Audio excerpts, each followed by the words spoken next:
Do you have politically diverse friends? What do you talk about with them?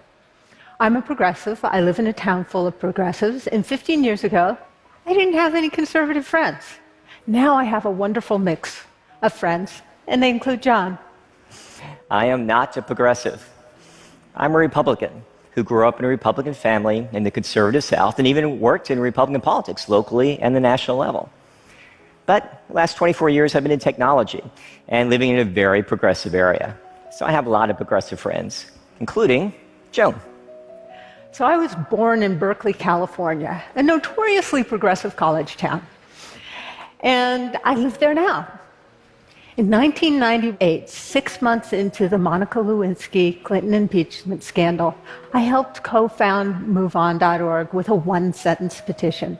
Congress must immediately censure the president and move on to pressing issues facing the nation.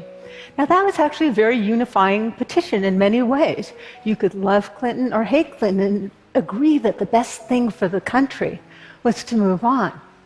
As a leader of Move On, I saw the polarization just continue. And I found myself wondering why I saw things so differently than many people in other parts of the country. So in 2005, when I had an opportunity to get together with grassroots leaders across the political divide, I grabbed it. And I became friends with a lot of people I'd never had a chance to talk to before. And that includes leadership in the Christian coalition, often seen as on the right, the way Move On is seen as on the left. And this led to me showing up on Capitol Hill with one of the Christian coalition leaders, my friend, to lobby for net neutrality. That was powerful. We turned heads. So this work was transformational for me. And I found myself wondering, how could vast numbers of people have the opportunity to really connect with people that have very different views? I was born in Oneida, Tennessee, right across the state border from a small coal mining town, Stearns, Kentucky. And I lived there for the first few years of my life before moving to another small town, Frankfort, Kentucky. Basically, I grew up in small town America, conservative at its heart. Now, Stearns and Berkeley, they're a little different. So in the 90s, I moved out west to a progressive area to work in technology. Worked at Microsoft, worked at Netscape, actually became the product manager lead for Netscape Navigator, the first popular web browser. Now, in the early days of the internet, we were just moved and inspired by a vision. When we're connected to all these different people around the world, and all these different ideas, we'll be able to make great decisions, and we'll be able to appreciate each other for the beautiful diversity that the whole world has to offer.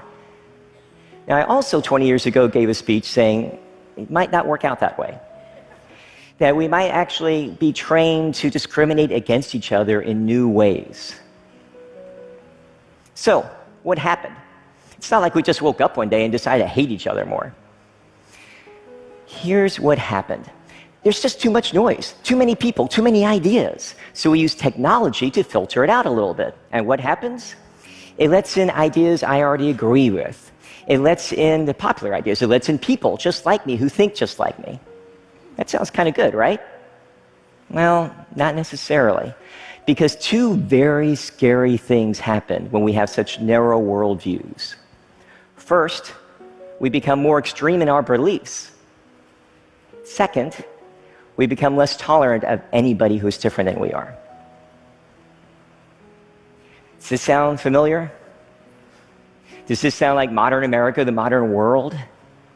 Well, the good news is that technology is changing, and it could change for the better. And that's, in fact, why I started allsides.com, to create technologies and services to free us from these filter bubbles. The very first thing we did was create technology that identifies bias, so we could show different perspectives side by side to free us from the filter bubbles of news media. And then I met Joan. So I met John outside of Washington, D.C. with an idealistic group of cross-partisans, bridge builders, and we wanted to reweave the fabric of our communities. We believe that our differences can be a strength, that our values can be complementary, and that we have to overcome the fight so that we can honor everyone's values and not lose any of our own. I went for this wonderful walk with John where I started learning about the work he was doing to pierce the filter bubble. It was powerful. It's brilliant. Living in separate narratives is not good. We can't even have a conversation or do collaborative problem solving when we don't share the same facts.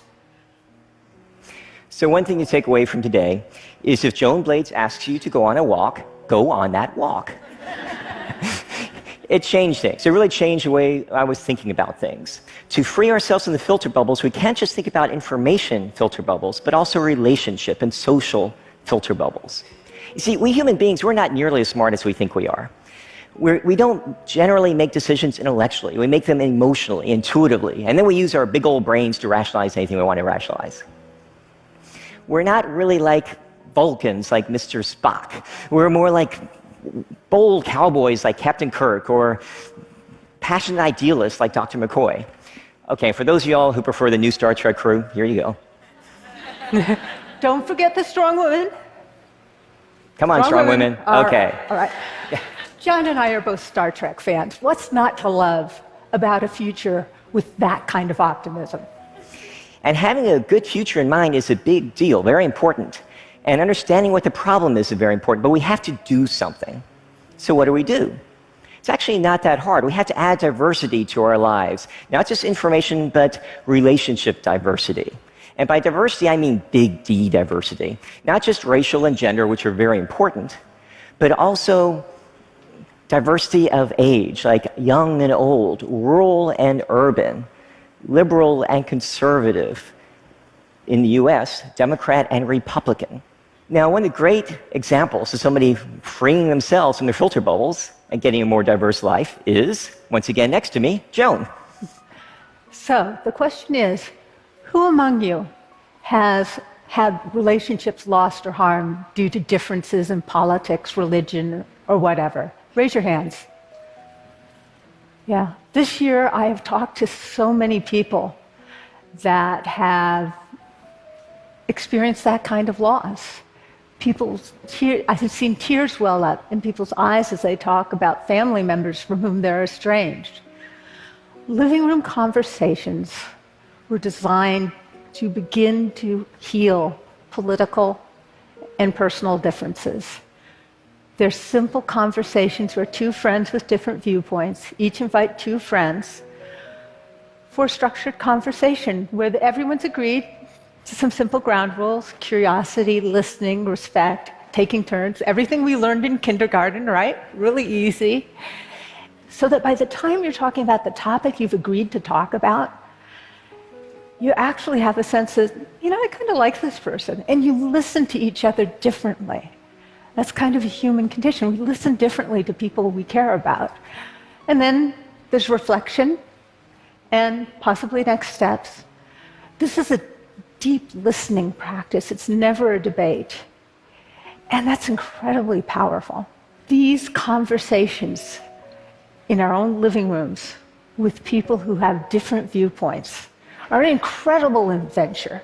We rediscover that we can respect and even love people that are different from us. And it's powerful. So, what are you curious about?